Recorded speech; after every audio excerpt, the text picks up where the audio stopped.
Nilqawkom għal programm ieħor mill-Adba l-barra. F'dan il-programm ħankunu qed nurukom mixjiet sbieħ li tistgħu tagħmlu f'ġurnata sabiħa bħal din fil-Gżejjer Maltin. Isma' nispera li diġà investejtu f'dak l-arloġġ li jgħoddilkom il-passi u jgħidilkom kemm qed taħarqu kaloriji, eċċetera. X'illum il-mixja tal-lum ħanilquhom 10,000 passi ġifieri.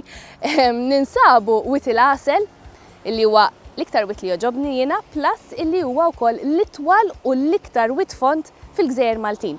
Dan propjament jibda bħal kanal żgħir fiż-żona ta' ċanti, fil-limiti tar-Rabat, kważi mill-irdum tal-qasam, u mbagħad jibqa' jferra fil-Baħar tas-Salina. L-ewwel parti ta' din il-mixja ser titlaq minn Pont il-Fiddien sal-Isperanza.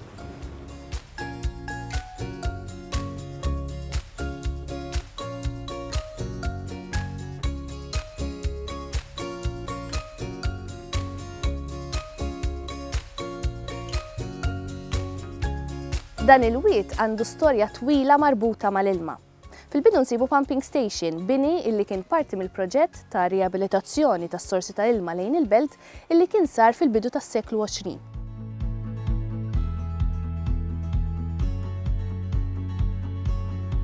L-ilma fil-Gżejjer Maltin kien ikkonċentrat iktar f'dawn l-inħawi, ħabba tagħmel iktar xitawet, iktar floli, u dan kien jiskura bil-mod lejn il-baħar.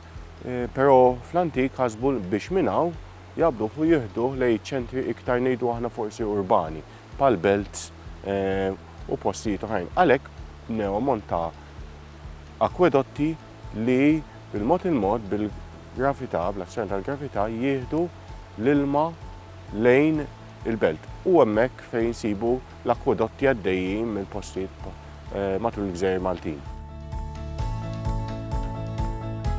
Hawnhekk qegħdin ġewwiet u normalment wara x-xita naraw l-ilma nieżel f'dan il-wiet. Fatt naturali l-ilma jmur l-iktar post baxx. Però anke ġranet wara x-xita l-ilma jibqa' nieżel fil-wiet minn fejn ikun ġej. Ikun ġej minn dak l-ilma illi jaqa' fuq il-ħamrija u jimxi bil-mod fil-ħamrija sakemm jilħaq il-font l-iktar post font li huwa l-wiet. U allura dan iċ-ċiklu naturali tal-ilma li minn post għoli dejjem imur lejn post baxx dejjem jimxi sa fejn fl-aħħar mill-aħħar imur lejn il-baħar. Narawh f'dan il-wiet, wiet imdawwar b'ħafna liqi u allura wiet illi bil-mod jiġbor ħafna ilma fih tul il-ġranet u x-xhur tax-xitwa.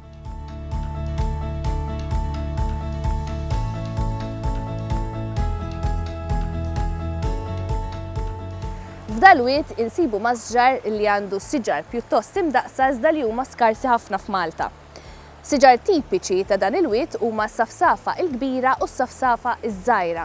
It-tnejn li huma speċi rari u li kważi inqerdu għal kollox. Fil-fatt kienet fadal biss siġra waħda maskili u minna kienu ttieħdu ħafna żraġen li huma bl-Ingliż ngħidulhom cuttings u tferxu f'diversi postijiet. Daw l-ekosistemi minħabba li għandhom ħafna ilma huma pjuttost rari. Kull ma jmur ukoll iktar tisiru rari minħabba li l-ammont ta' xita qed tonqos u l-klima tax-xita tinbidel qed issir iktar qawwija u sporadika. Jinsabu diversi ħlejja li ovvjament isibu hawnhekk biss bħal diversi tipi ta' larvi, kif ukoll diversi tipi ta' annimali bħal amfibi. Hawnhekk insibu wkoll ammont ta' pjanti li tipikament jgħixu fil-wiet. Jekk nibdew mis-siġar insibu eżempju bħal safsafa l-kbira, safsafa żgħira u anki s-siġra tal-luq. Hemm ukoll oħrajn bħal ngħidu aħna l-fraxnu li huma iktar mifruxin minn daw li semmejna. Minn barra minn hekk hawn iktar ukoll pjanti żgħar bħal ngħidu aħna daw pjanti tawwalin li jikbru tipikament fl-ilma jew anke fl-ilma nnifsu. Saħansitra wħud minnhom li matul ix-xitwa jikbru fl-ilma jiffurmaw weraq fil-wiċċ, ngħidu aħna d-damazoni. Meta mbagħad jinxef l-ilma, dawn minħabba huma pjanti anfibi jistgħu jibqgħu jgħixu sakemm ovvjament is-sħana tas-sajf teqridhom għal kollox.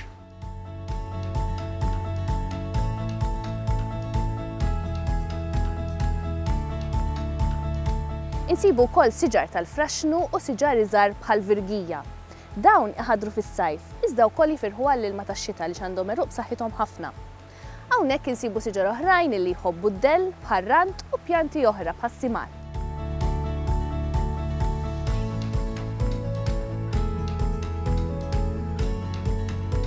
konna wasanna f'punt fej siġra ta' żafżafa kbira ta' żafżafa żgħar kien fadal biss waħda, sfortunatament raġel. L-istess min-naħa tal-lu fej mara teżisti waħda biss fil-Gżejjer Maltin, bqija ma kollha rġiel. Minħabba kien waħda biss, il-botaniċi Maltin ħasbu li jferxuha mela jieħdu żraġen minna u jħawluha tul il-perkors tal-ilma.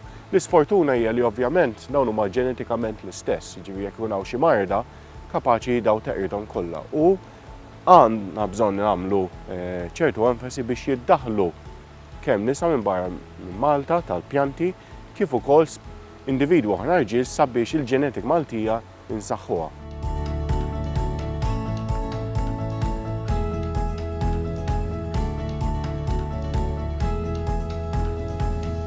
Saru diversi proġetti ta' restawr, fil-fatt l-aħħar wieħed seħħ ftit ta' snin ilu fejn infetħu passaġġi f'żoni li qabel ma kellhomx aċċess għall pubbliku. Għaddejna wkoll minn passaġġ taħt żewġ pontijiet tas-Salib. Fwit il-qlija nibdew naraw kif dan il-passaġġ jibda jinbidel, il-wied jibda jsir iktar wies, aktar font u nibdew niltaqgħu wkoll mal-qugħ illi jżommu l-ilma.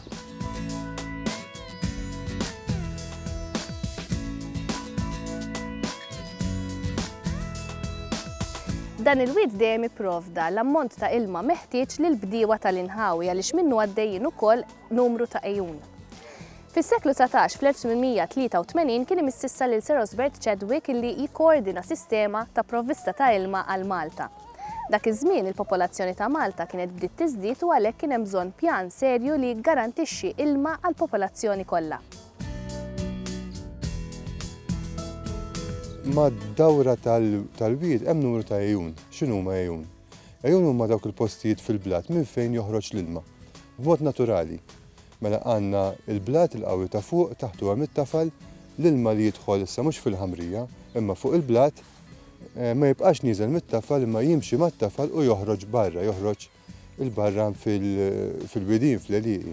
Tul iż-żminijiet, meta ngħid tul iż-żminijiet anke fil-perjodi storiċi, il-perjodi meta kien hawn l-Arab, meta kien hawn ir-Rumani, dawn l-ejjun ġew ikkanalizzati, ġew immaniġjati bl-ilma jgħaddi ġo pajpijiet u jmur lejn post ċentrali li hija il-pumping station jew il-post fejn jinġabru dawn l-ilmijiet tal-ejjun.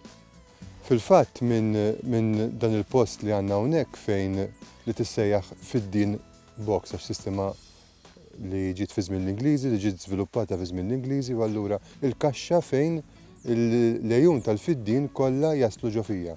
Minn hemmhekk imbagħad minn din il-fiddin box l-ilma tal-ejjun kien ikompli biex jgħaddi b'mod kanalizzat mill-akwadott. L-ewwel l-akwadott ta' Winjakurt li kien jieħu l-ilma lejn il-Belt Valletta, eventwalment is-sistema ġiet ikkanalizzata ġo pajpijiet tal-ħadid li kienu jmorru lejn ġibjuni differenti fil-sistema ta' provvista tal-ilma ta' Malta. Din is-sistema baqgħet għaddejja sal-bidu tal-seklu 20 fejn imbagħad bil-iktar użu ta' l-ilma tal-pjan, sew l-ilma li huwa iktar font dak li qed fuq il-wiċċ tal-baħar milli dak ta' fuq it-tafal, il-sistema ġiet iktar ċentralizzata fuq pumping stations u mbagħad mill-akwifer tal-pjan.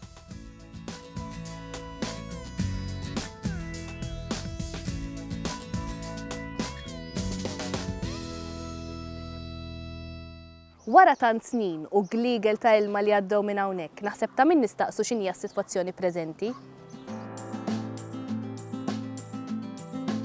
Il-wied apparti l-ilma u l-ilma li għandna bżonn aħna bħala bnedmin biex nixorbu ngħixu, iżommġu fih ukoll ekosistemi li żviluppaw Malta. Malta nafu post żgħir iżolat u allura ċertu ekosistemi tal-wied illi jiġu kibru biżmien iż-żmien u żviluppaw biżmien iż-żmien dawn il-postijiet iżolati huma ċertu drabi wkoll uniċi għal Malta.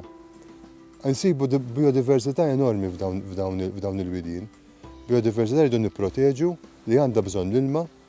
F'Malta ma tantx hawn postijiet fejn ikun hawn l-ilma tul perjodu ta' tul ta' żmien daqs wied il-qlejja. U allura hawn ekosistemi li żviluppaw li huma iktar jiddependu fuq l-ilma. Tul is-snin daħlu speċi invażivi, ngħidu aħna naraw ħafna qasab fil-widien. Il-qasab mhuwiex speċi Maltija, imma hija speċi li invadiet l-ispazju Malti. U allura tellef minħabba li hija iktar b'saħħitha forsi dawk il-pjanti u dawk l-arbuxelli li huma iktar relatati mal-ekosistema Maltija. Fil-fatt dan il-wiet għadu kemm ġie rehabilitat. Kif? Rehabilitat billi neħħejna ammont kbir ta' qasab li kien jifga l-wiet.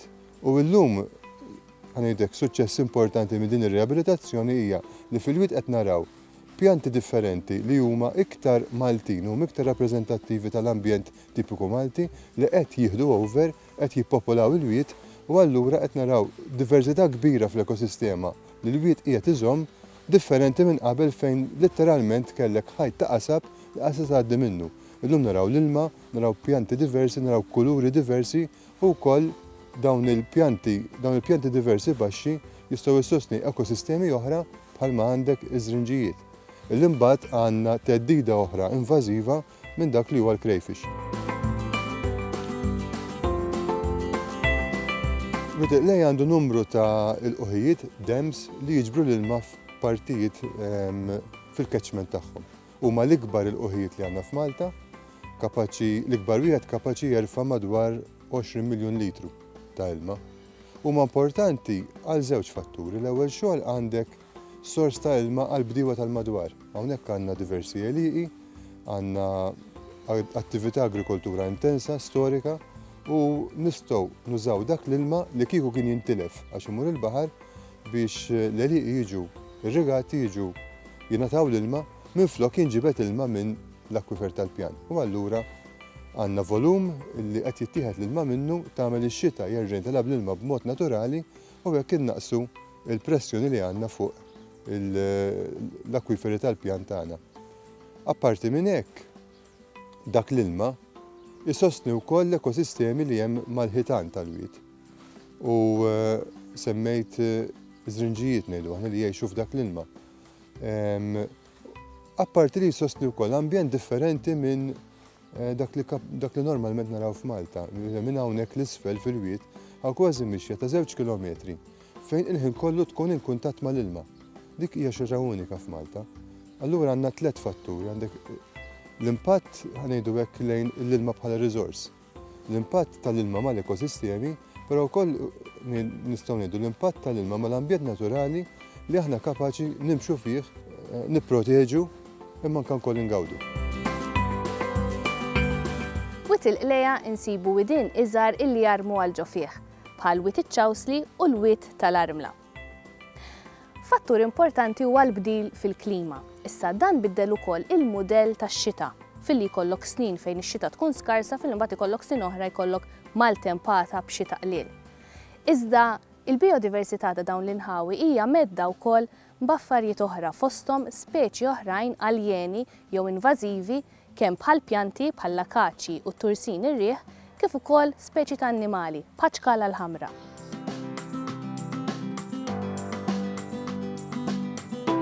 Normalment daw jiddaħlu jew biżbal, pereżempju daħlet konsenja ta' ħamrija jew pjanti u ċertu żerja hemmhekk timbet. Jew għal tapposta minħabba skopijiet ta' landscaping, f'dal każ pereżempju tipikament is-siġra tar-riċnu li hija mifruxa ħafna, sfortunatament fi Gżejjer Maltin. Jew għal tapposta ngħidu aħna l-ċkala l-ħamra li sfortunatament stabblixxiet ruħha f'dal-widien iddaħlet minn nies li kienu jkabbruha fl-akwarju u meta forsi dejqithom qalu ħanħarbuha Chedwick Lakes biex issanna problema kbira li kważi tista' tgħid ma nistgħux insolvuha għax biex teqridhom trid ħafna flus, trid ħafna ħin u trid effort kbir li bil-mod biex tagħmlu. Ovvjament l-ewwel ħaġa li tiġri hija li jikbru ngħidu aħna l-pjanti minflok il-pjanti indiġeni Maltin. Ir-riċnu jew anki speċi oħra bħal tursin ir-rieħ jinferex tul il-wiet minflok is-siġar tipiċi jew pjanti tipiċi. Meta niġu għall-annimali, ngħidu aħna dil-ċkala li qed tikber fil-widien, hemmhekk di tagħmel użu mill-ħlejaq Maltin bħall-imrieżeb tikolhom u tikber minflokhom fl-aħħar mill-aħħar. Mela hemmhekk qegħdin inbidlu l-ekosistema tipika Maltija. U għalhekk dak li aħna forsi dar konna drajna naraw, issa u iktar rari u kull ma jmur jkompli nqeret jekk ma jkunx hemm effort tajjeb biex dawn jitneħħew għal kollox li huwa diffiċli ħafna.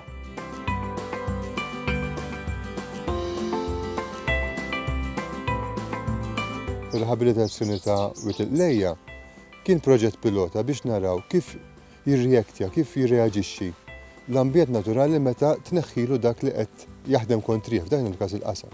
Rajna proġett illi ambjentalment kien suċċess minħabba illi l-ambjent naturali tal-Wied reġa' rkupra u rkupra kważi fi żmien qasir ħafna iktar mill-istennejna. Wara senna li kien hawn dan il-proġett, il-pjanti u l-ekosistema tal-Wied bdiet tistabbilixxi ruħha. Hawnhekk waqt li l-Wied kien qiegħed jitranġa kont tara qisek ġejja triq sħiħa, ġast kannella biss. Wara sena bdejna naraw diversi kuluri li jġib miegħu dan l-ambjent varjat li hawn. Importanti li niġbru l-ilma u għalhekk l-importanti li dawn l-uħijiet jinġabru. L-ilma jinġabar wara dawn l-uħijiet u jinżammu b'mod nadif biex ikunu jistgħu jilqgħu l-ilma li jiġi fihom. Huwa diffiċli qed nitkellmu fuq sistema naturali, sistema li hija ħajja. Il-Wied jipprova jgħaddi minn postijiet diversi, meta jkollok ħafna ilma ssir ħsara. So għandek sistema li mhux għamil ta' darba baqgħet l-istess, li tibqa' taħdem u żomma effikaċi. Li qed naraw huwa li l-mudell li sar f'dan il-Wied jinbidel u jiġi estiż għal widien oħra. U hemmhekk fejn issa qed isir minn entitajiet oħra pubbliċi pjan fit-tul ta' kif jiġu maniġġjati l-widien sabiex jiġi protett l-ambjent tagħhom imma nimmassimizzaw iktar l-ilma li jista' jinġabar fihom. U dan ovvjament fis-sfond ta' politika nazzjonali għall-ilma fejn qed naraw li niddiversifikaw is-sorsi tal-ilma tagħna mhux biss ilma tal-pjan u desalinizzazzjoni imma riċiklar tal-ilma, qbit tal-ilma tax-xita u trattar ta' ilma ieħor sabiex kemm jista' jkun ikollna reżiljenza fis-settur tal-ilma, reżiljenza li għandna bżonna anke minħabba l-isfidi li ġejjin minħabba tibdil fil-klima.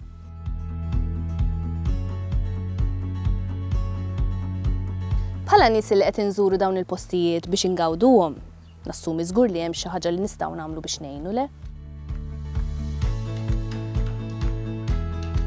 L-ewwel qabel kollox l-għarfien ta' qabel ma tdaħħal xi ħaġa ġdida fil-pajjiż sew jekk pjanta, sew jekk annimal, inti għandek tkun taf dan minn fejn ġej u jekk jaħrab fil-ġermatin jistax jgħix fis-selvaġġ.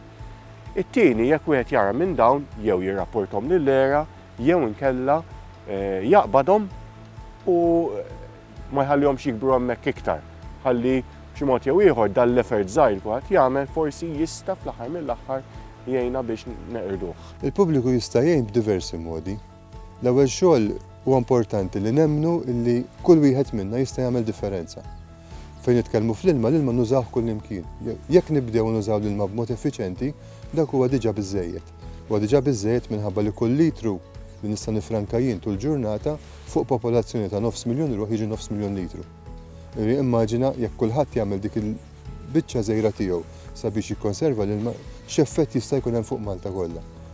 Però jista' jagħmel ukoll il-pubbliku li meta jiġi f'dawn is-siti, meta ikun f'dawn is-siti ambjentali fejn għandek ilma divers, ilma b'kuntatt man-natura noqogħdu attenti il-Wied mhuwiex post fejn wieħed jiġri ġo fih għandek ħajja oħra li qed tgħix hemmhekk, so huwa importanti li meta nkunu f'postijiet li huma uniċi f'Malta fejn hemm l-ilma nirrispettaw ukoll l-ambjent tal-ilma, ingawduh, però jekk nirrispettaw nistgħu ngawduh iktar fit-tul.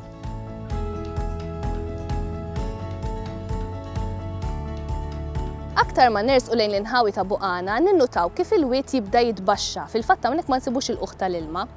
Meta mbagħad ngħaddu minn fuq il-pont ta' triq il-Buqana nsibu ruħna ħdejn il-kappella tal-Qlea. Din il-kappella tiġbed l-attenzjoni ta' kull min jgħaddi minn ħdejha għaliex hija kompletament maqtuwa mill-bini u mdawra bil-beraħ tal-kampanja.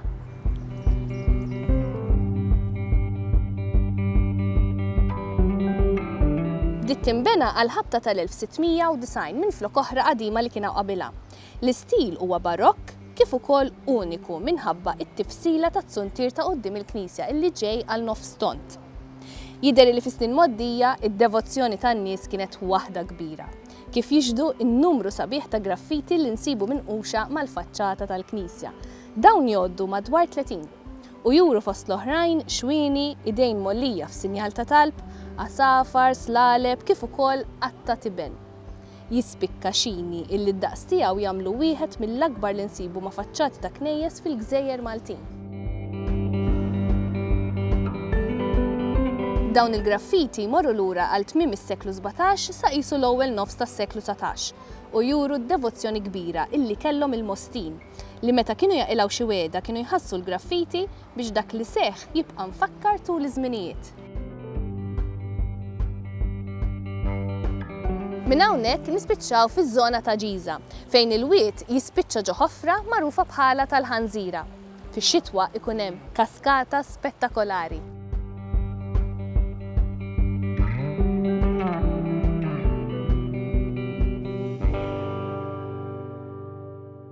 Minn hawnhekk il-qudiem il-wied huwa magħruf bħala l-wied tal-Isperanza. Hawnhekk isir font u inaċċessibbli. Fil-fatt aħjar inlesti ruħi għal iktar tajn u għal iktar olliq milli jidher. Dan il-wied jispiċċa fejn il-kappella magħrufa bħala il-Kappella tal-Madonna tal-Isperanza li żgur illi smajtu biha.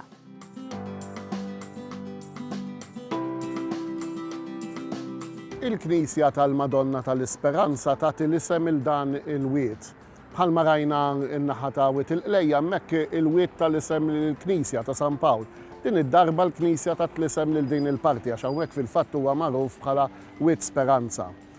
Bħala knisja hija knisja li imbniet fl-1757 u prattikament imbniet fuq post fejn kien hawn devozzjoni diġà teżisti.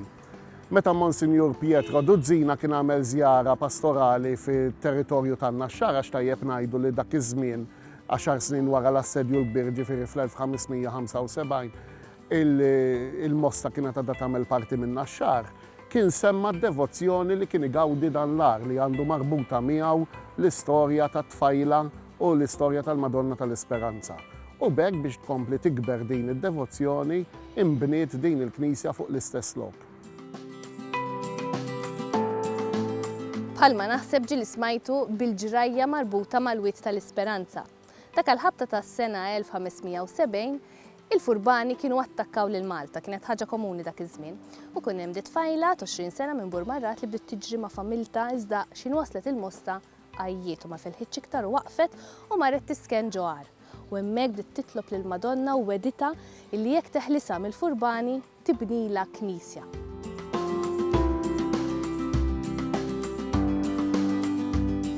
Nistgħu wkoll nisimgħu x'ġara fi kliem Patri Durżedelija fil-poeżija tiegħu li tmur xi ħaġa hekk. Dak il-ħin niżlet brimba mis-saqaf u b'subajja hekk rotob u ħfief f'tebqatajn il-ħjut niżġet tanqbuta b'dik is-sena li tgħaġġeb l-orrif. U l-anqbuta li niżġet il-brimba minn fuq s'isfel id-daħla għattiet, donna star illi bih ridet taħbi dik ix-xbejba fid-dlam u fis-skiet. U l-furbani waslu fejn l-ar, raw illi d-daħla tiegħu kienet miksija bl-anqbuta u baqgħu sejrin u bekk ix-xebba salvat u żammet kelmita u bniet il-kappella illi għadna naraw sal-lum. Il-fatt kurjuż tal-ġimgħa. Mixja tajba tista' tgħinek tħossok aħjar fil-waqt li żżommlok il-pressjoni baxxa. U dan il-wied jibqa' igelgel sal-baħar minn wied Gananu iżda għallum il-mixja tagħna ser tieqaf hawnhekk. Il-ġimgħa d-dieħla nkomplu niskopru u nimxu f'dan il-wied meraviljuż. Narawkom!